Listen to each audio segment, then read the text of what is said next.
সবুজ শ্যামলায় ঘেরা নিভৃত গ্রাম। চারপাশে গাছপালায় ঢেকে আছে পথঘাট। পূব দিকে ছায়া ফেলেছে বিশাল আমবাগান। আজ শনিবার, আর শনিবার মানেই ফুল গাছের হাট। গ্রামের বাজারের শেষ কোণায় জমেছে সেই হাট। রঙিন টব, ফোটানো ফুল ও গন্ধ ছড়িয়ে বিভিন্ন গাছের ভিড়। লোকজন আসছে, দেখে যাচ্ছে, কেউ কিনে নিয়ে ফিরছে বাড়ির পথে। হাটের একপাশে কাঠের পুরনো এক চায়ের দোকান। সেখানে বসে আছেন বটেশ্বর খুঁড়ো, বিভাস আর সত্যেন্দ্র কাকা। চায়ের কাপে ধোঁয়া উঠছে ধীরে ধীরে।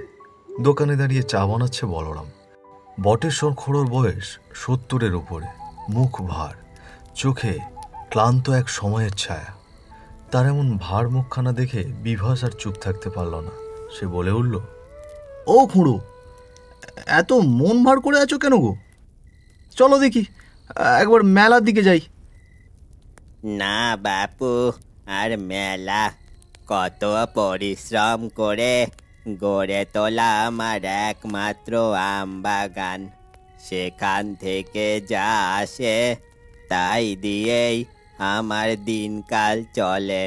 তবে গতকাল ঝড়ের রাতে যা হলো, আজ ভোরে বাগানে গিয়ে দেখি একটা আমও গাছে নেই। কিছুই বুঝতে পারছি না। কি বলছো গো খুঁড়ো? এসব কখন হলো? আমরা তো কিছুই জানি না গো। এই জন্যই তোমার মন এত ভার। কিন্তু তুমি তো আগে কিছুই বললে না। কি বলবো বাপু, ভেতরটা কেমন জানি থমকে গেছে। আম বিক্রি করেই আমার সব কিছু চলে। এই অবস্থায় গাছে একটা আমও নেই, কি করে চলবে সেটাই ভাবছি। ও নিয়ে তুমি ভেবো না খুঁড়ো, আমরা আছি তোমার পাশে। তা বলি, দারোগাবাবুকে কিছু জানিয়েছো? আর দারোগা বাবু, তার কাছে আগে যাওয়ার কপালটা কি আমাদের আছে? মোড়ল জানতে পারলে সে গ্রাম ছাড়া করবে। তারপরও গিয়েছিলাম থানাতে, গিয়ে দেখলাম দারোগা বাবু নেই, থানাটা আজ বন্ধ পড়ে আছে। তারপর আর কি, গেলাম মোড়ল মশাইয়ের কাছে, সে বলেছে দেখবে বিষয়টা। সেই ভোরে বাগানে গিয়ে দাঁড়িয়ে তিনি যেন হারিয়েই ফেলেছেন নিজেরই এক টুকরো অস্তিত্ব। চায়ের দোকানে ধোঁয়া উঠছে, বলরাম কাকা চা বানাচ্ছে, কিন্তু কারো চোখ পড়ছে না তার দিকে। সবাই শুধু তাকিয়ে আছে খুঁড়োর স্তব্ধ মুখের দিকে। ও খুঁড়ো, আর মন খারাপ করে থেকো না গো। চলো আমরা গিয়ে আরেকবার মোড়ল মশাইয়ের সঙ্গে কথা বলি। আজ তো গ্রামের বড় মেলা, মোড়ল মশাই বুঝি ওখানেই গেছেন। পুরো গ্রাম যেন ফাঁকা, ঘরে ঘরে অন্ধকার নেমে এসেছে। কারণ একটাই, মেলা। হ্যাঁ, আজ তুলসীডাঙ্গার সেই বহুল প্রতীক্ষিত বার্ষিক মেলা বসেছে। মাঠের দিকে যাওয়ার মেঠো পথে এখন একরাশ ধুলো উঠছে মানুষের পায়ের ছাপ পড়ে পড়ে। যেই পথ ধরে একটু এগোলেই শুরু হয়ে যায় অন্য এক জগৎ। গ্রামের প্রান্তে খোলা মাঠে বসেছে সেই রঙিন আনন্দের আসর। চারিদিকে আলো, ভিড় আর গমগমে শব্দে মুখর চারপাশ। দেখলেই বোঝা যায় এই যেন শুধু মেলা নয়, এই যেন তুলসীডাঙ্গার প্রাণ ফিরে পাওয়ার দিন। বিভিন্ন দোকানে জনতার ভিড়, কারো হাতে মিষ্টির ঠোঙা, কারো চোখ রঙিন খেলনার দিকে। এক কোণে জিলিপির দোকান, পাশে মিষ্টির শাড়ি, রসগোল্লা, ল্যাংচা, সন্দেশ। যার সামনে দাঁড়িয়ে যুবক থেকে বড় সবাই অবাক। মনে হয় যেন পুরো মেলাটাই মিষ্টির গন্ধে মম করছে। আর এক পাশে বসে আছে এক বৃদ্ধ হ্যারিকেন বিক্রেতা, সেই গ্রামেরই, পরনে ধুতি, ফতুয়া, বয়সটা বেশ ভাঁড়, চুলগুলো রুক্ষ হয়ে গেছে। তিনি চুপচাপ বসে আছেন নিজের ছোট্ট দোকানে। তার সামনে সারি সারি হ্যারিকেন, টিপ টিপ করে আলো জ্বলছে। সেই আলোয় উজ্জ্বল হয়ে উঠেছে পথচারীদের মুখ। কেউ ঘুরে ঘুরে মিষ্টি দেখছে, কেউ পাশে দাঁড়িয়ে চুপচাপ ঝালমুড়ি খাচ্ছে।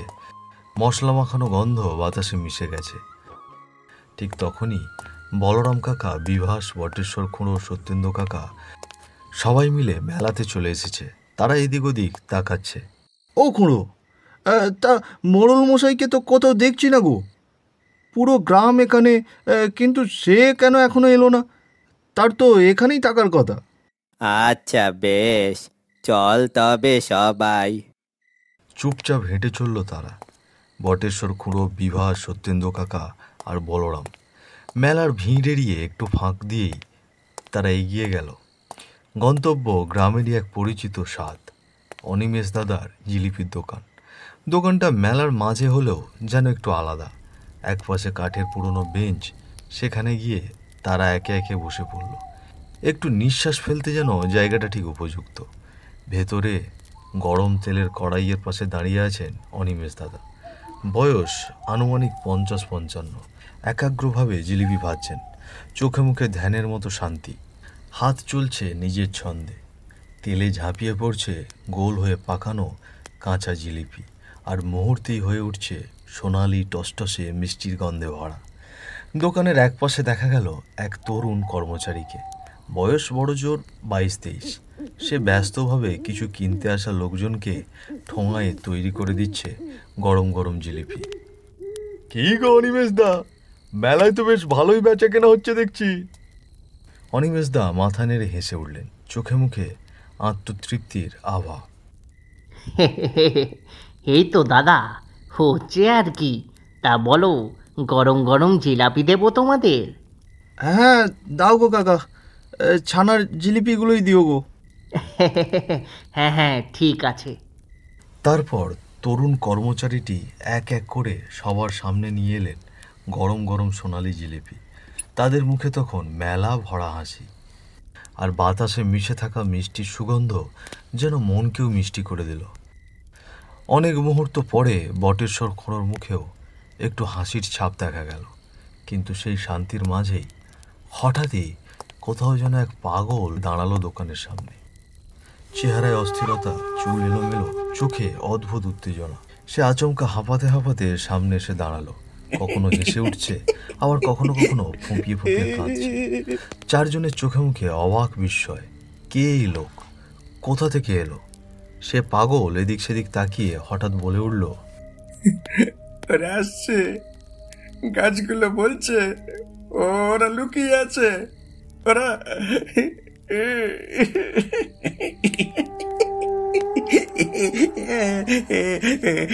ওরা ওরা ওইখানেই আছে, শুনছিস? হ্যাঁ, ওরা ওইখানেই আছে। এক মুহূর্তে স্তব্ধ হয়ে গেল পুরো দোকানের চারপাশ। মেলার কোলাহলের মাঝেও যেন এক অদৃশ্য কাঁপুনি নামলো। বটেশ্বর খুঁড়োর মুখ থমকে গেল। সবাই বোঝার চেষ্টা করছে, এ কি পাগলের প্রলাপ, নাকি অশুভ কিছু শুরু হতে চলেছে। সেই মুহূর্তেই পাগলটা কথাগুলো শেষ করে আবার আজব ভঙ্গিতে এখান থেকে চলে গেল। সত্যেন, এ কি বলে গো পাগলটা? কে লুকিয়ে আছে? আরে পাগল কোথা থেকে এলো? একে তো কখনো এ গ্রামে দেখিনি। আমিও তো ঠিক কিছুই বুঝতে পারছি না গো। একটা পাগলের প্রলাপে এত ভাবছো কেন? দেখো না কি দারুণ গরম ছানার জিলিপি। খাও খুঁড়ো, আর মোড়ল মশাই এলে আমরা সবাই মিলে ঠিক কোনো না কোনো একটা ব্যবস্থা করেই ফেলবো। বিভাসের কথায় যেন একটু আলো রেখা ফুটে উঠল বটেশ্বর খুঁড়োর চোখে। তিনি শান্ত হলেন কিছুটা, মুখে হালকা স্বস্তির ছাপ। তবে তার মন থেকে পুরোটা ভার সরে গেল এমন নয়। ঠিক সেই সময় আকাশে গর্জে উঠল মেঘ। নেমে এলো হঠাৎ দমকা বাতাসে ভেজা বৃষ্টি। এক নিমেষেই মেলার চারপাশে ছোটাছুটি শুরু হয়ে গেল। অনিমেষদার জিলিপির দোকানের সামনে ছাউনির নিচে এসে দাঁড়ালো এক ঝাঁক ভিজতে থাকা গ্রামবাসী। বৃদ্ধ, যুবক, সবার মুখেই বৃষ্টির ছাপ। পাশের দোকানগুলো ছাউনির নিচেও ঠাস ঠাস করে ঠাঁই নিচ্ছে লোকজন। মাঠের ভেতরে নাগরদোলাটা থেমে গেছে, বাতাসে কাঁপছে কাপড়ের তোরণ। আহা, এ অসময়ে হঠাৎ যে বৃষ্টি নেমে এলো গো। এই তো ভারী মুশকিল হয়ে গেল মেলায় থাকা দোকানিদের। তারা কথায় ব্যস্ত। ঠিক তখনই দূর থেকে ছুটে আসতে দেখা গেল এক ভেজা যুবককে। জল ভেজা জামা, কাঁপা কণ্ঠ, ভয়ে ছলছল চোখে সে ছুটে এলো অনিমেষদার দোকানের দিকে। তার মুখে একটাই কথা, চোর চোর চোর। এক মুহূর্তে যেন বিদ্যুৎ খেলে গেল জনতার ভিড়ে। বিভাস, বটেশ্বর খুঁড়ো, বলরাম কাকা, সত্যেন্দ্র কাকা, সবার চোখে ভয় ও বিস্ময়ের ছাপ। কেউ বুঝে উঠতে পারছে না কি হচ্ছে। গ্রামবাসীরা যারা আশ্রয় নিয়েছিল দোকানের ছাউনিতে, তারাও কৌতূহলের কাছে এগিয়ে এলো। কারো মুখে উৎকণ্ঠা, কারো চোখে ভয়। কেউ ফিসফিস করে বলছে, কে চোর? কেউ বলছে, কি হয়েছে রে, কোথা থেকে এলো এই ছেলে? বৃষ্টির ফোঁটার শব্দ আর সেই যুবকের চিৎকার যেন এক অদ্ভুত সুর বেঁধে দিল তুলসীডাঙ্গার মেলায়। সব ঠিকঠাক চলছিল এতক্ষণ। মেলার মধ্যেই যেন অজানা অন্ধকারের ছায়া নামতে শুরু করলো। এই যে বাপু, একটু শান্ত হও। আর কোথায় চোর? আর তুমি কে বাপু? তোমাকে তো ঠিক চিনলাম না। আগে আমি পাশের গ্রাম থেকে এখানে মেলা দেখতে আসছিলাম। সেই সময় হঠাৎ দেখি বৃষ্টি শুরু হলো, আর দেখি যে পুরো গ্রাম ফাঁকা, কিন্তু কিন্তু কিছু লোক ওইদিকে মুখ বেঁধে যাচ্ছে। আর আমি তখন বুঝে নিলাম যে সবাই যখন মেলাতে এসেছে, ওরা ঠিক চুরি করতে গ্রামে ঢুকেছে। তাই আমি দৌড়ে চলে আসলাম এখানে। তার কথা শেষ হতে না হতেই দোকানের আশপাশে থাকা লোকগুলো চোখ কপালে। বিভাস তাকিয়ে রইল যুবকের দিকে। বলরাম কাকার মুখে থরথর কাঁপুনি, বটেশ্বর খুঁড়োর কপালে চিন্তার ভাঁজ। ঠিক তখনই সত্যেন্দ্র কাকা বলে উঠল, না, আর দেরি করলে চলবে না। চলো হে গ্রামবাসী, যদি সত্যি চোর ঢুকে থাকে তবে এক মুহূর্ত দেরিতেই গ্রামকে বড় ক্ষতির মুখে পড়তে হতে পারে। হ্যাঁ হ্যাঁ হ্যাঁ, চলুন, আমি সেই জায়গায় আপনাদেরকে নিয়ে যাচ্ছি।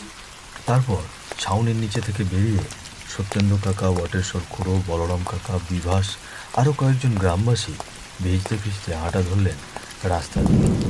সামনে দ্রুত পা ফেলে যাচ্ছে সেই অপরিচিত যুবক। তার চোখে স্পষ্ট আতঙ্ক আর সংকল্প।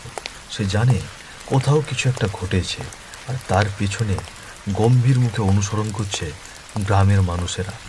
চোর ধরার তীব্র আকাঙ্ক্ষা যেন বৃষ্টি আর অন্ধকারকে ছেদ করে তাদের ধাওয়া দিচ্ছে অজানা রহস্যের দিকে। এই ছোকরা, কোথায় নিয়ে যাচ্ছ? মনে হচ্ছে তো গ্রামের পিছন দিকে চলে আসলাম। যুবকটি থেমে দাঁড়ালো। সবার চোখ এবার গিয়ে ঠেকল সামনে থাকা সেই পুরনো বন্ধ গুদামঘরটার দিকে। গুদামটা বহু বছর ধরে তালাবন্ধ। জং ধরা দরজা, খসে পড়া দেওয়াল, আগাছায় ঢাকা আশপাশ। সবাই একে অপরের মুখের দিকে তাকালো। এই বন্ধ গুদামের সামনে ও আমাদের আনলো কেন? কিন্তু এর মধ্যেই সবার চোখে পড়ে গেল এক অদ্ভুত বিষয়। এই ঝড় আর বৃষ্টির ভেতরেও সেই গুদামের দরজা খোলা। টিমটিমে এক আলো স্পষ্ট দেখা যাচ্ছে। বলি, তুমি আমাদের চোরের কথা বলে এখানে নিয়ে এলে কেন? তোমার মতলব তো এবার ভালো ঠেকছে না। বলি, ও খুঁড়ো, দেখো না, এই বন্ধ গুদাম ঘরের দরজাটা আজ খোলা, আর ভিতরে বুঝি আলো জ্বলছে গো। নিশ্চয়ই ওখানে কিছু হচ্ছে। আগে আপনারা আগে ওখানে চলুন, গেলেই সব বুঝতে পারবেন। যুবকের কথায় এক অজানা আতঙ্ক মিশে থাকে। সত্যেন্দ্র কাকা একবার চারপাশে তাকিয়ে সকলকে ইঙ্গিত করে এগোতে বলেন। তারা ধীরে ধীরে গুদামের ভেতর প্রবেশ করে। আলোটা একটু একটু করে স্পষ্ট হতে থাকে, আর তারপর সেই দৃশ্য। সবার চোখ স্থির, মুখ শুকিয়ে আছে। পুরনো সেই বন্ধ গুদামের ভেতর পাটের বস্তা সাজানো সারি সারি, আর তাদের মধ্যেই দুইজন লাঠিয়াল। আর হ্যাঁ, দাঁড়িয়ে আছেন মোড়ল মশাই নিজে, যে হাতের ইশারায় নির্দেশ দিচ্ছেন, আর বস্তায় বোঝাই হচ্ছে আম। একবারের জন্য যেন সময় থেমে গেল। কে বিশ্বাস করবে এই লোকটা কিনা গ্রামের মাথা, সেই কিনা চোরাচালানের নেপথ্যে? তবে সবচেয়ে বড় ধাক্কা এলো বটেশ্বর খুঁড়োর মনে। তিনি রাগে ফুঁসতে ফুঁসতে মোড়লের দিকে ছুটে গেলেন। তবে মাঝপথে হঠাৎ হোঁচট খেলেন একটা বস্তায়। বস্তাটির মুখ খুলে গেল, আর সেখান থেকেই একটা মৃত মানুষের মাথার অংশ গড়িয়ে পড়ল মাটিতে। চোখ দুটো নিঃসার, মুখ বিকৃত, আর সেই মাথাটি ছিল গ্রামেরই দারোগা বাবুর। চারিদিকে তখন একরাশ স্তব্ধতা। কেউ কিচ্ছু বলতে পারছিল না। এ কি দেখছি মোড়ল মশাই, আপনি এমন ষড়যন্ত্র করেছেন? আমার গাছের সব আম এভাবে চালান করেছেন? আর দারোগা বাবুকেও এভাবে আপনারা মেরে ফেলেছেন। আপনার ভিতরে এই মোড়ল রূপের পেছনে এত বড় চক্রান্ত লুকিয়ে আছে, এ আমরা কখনো কল্পনাও করতে পারিনি।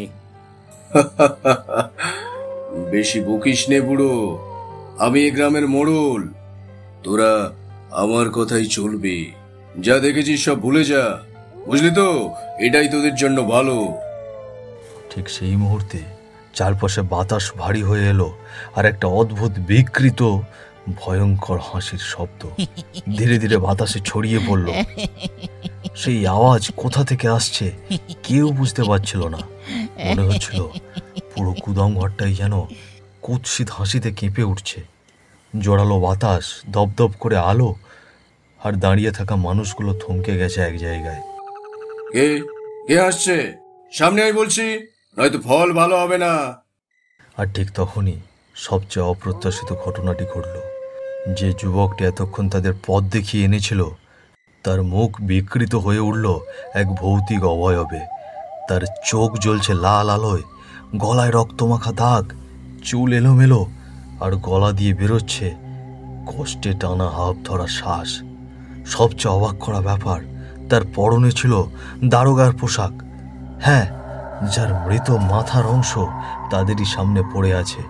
সবাই বুঝে গেল এই ছিল দারোগার আত্মা, এই সে যে তাদের সত্যের মুখোমুখি করতে এখানে নিয়ে এসেছে। কে মরল, নিজেকে তুই কি ভাবিস? তোর পাপের ঘোড়া এবার শেষ। দারোগার আত্মার গলা যেন বজ্রের মতো কাঁপিয়ে দিল। মোড়ল ও তার লাঠিয়াল সঙ্গীরা তারা নিজেদের সামলাতে পারল না। সবার শরীর কাঁপছে, যেন হাড়ের গভীর থেকে শীত উঠে এসেছে। মোড়লের ঠোঁট কাঁপছে, কেউ কথা বলার সাহসও পাচ্ছে না। আর বাকি সবাই, বটেশ্বর খুড়ো, বিভাস, বলরাম কাকা, সত্যেন্দ্র কাকা, তারা হতভম্ব হয়ে দাঁড়িয়ে রয়েছে, শুধু তাকিয়ে। তাদের চোখে ভয়, বিস্ময় আর অবিশ্বাসের ছায়া। এই দৃশ্য, এই মুহূর্ত, এই যে কল্পনা কেউ হার মানায়। এ কিছুতেই হতে পারে না। তুমি তুমি মরে গিয়েছো। না না না না, তুমি ফিরে আসতে পারো না, পারো না ফিরে আসতে তুমি। তোর পাপের ফল ভোগ করাতে আমি ফিরে এসেছি। আমার প্রতিশোধ দিতে আমি ফিরে এসেছি। আর সকল গ্রামবাসী, তোমাদের সত্যিটা জানানোর জন্যই আমি এখানে নিয়ে এসেছি। এই মোড়ল সেদিন ঝড়ের রাতে তার লোক দিয়ে ডেকে আনে আমাকে এই গুদাম ঘরে। আর তারপরে ঝড়ের রাত, বাতাসে হো হো শব্দ, গুদাম ঘরের ছাউনিতে টিনের টুংটাং শব্দ। ভেতরে টিমটিমে আলোয় দাঁড়িয়ে আছে দারোগা, সামনে দাঁড়িয়ে মোড়ল আর তার দুজন লাঠিয়া। তাদের মুখ গম্ভীর, ঝড়ের শব্দ ছাপিয়ে শোনা যাচ্ছে অস্পষ্ট কথোপকথন।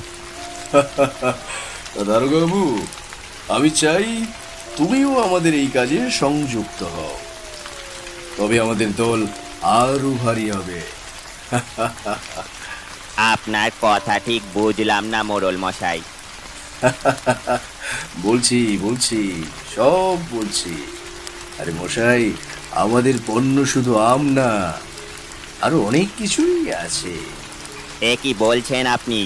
এত বড় চক্রান্ত, গ্রামের মানুষের সাথে বিশ্বাসঘাতকতা! আমি এসবের সঙ্গে কোনোভাবেই যুক্ত হব না। আমি থাকতে আপনি এ অন্যায় কিছুতেই করতে পারবেন না মোড়ল মশাই। তবে রে, এত বড় কথা? তা তুই থাকতে যখন পারবো না, তুই মরে গেলে তো পারবো। হ্যাঁ,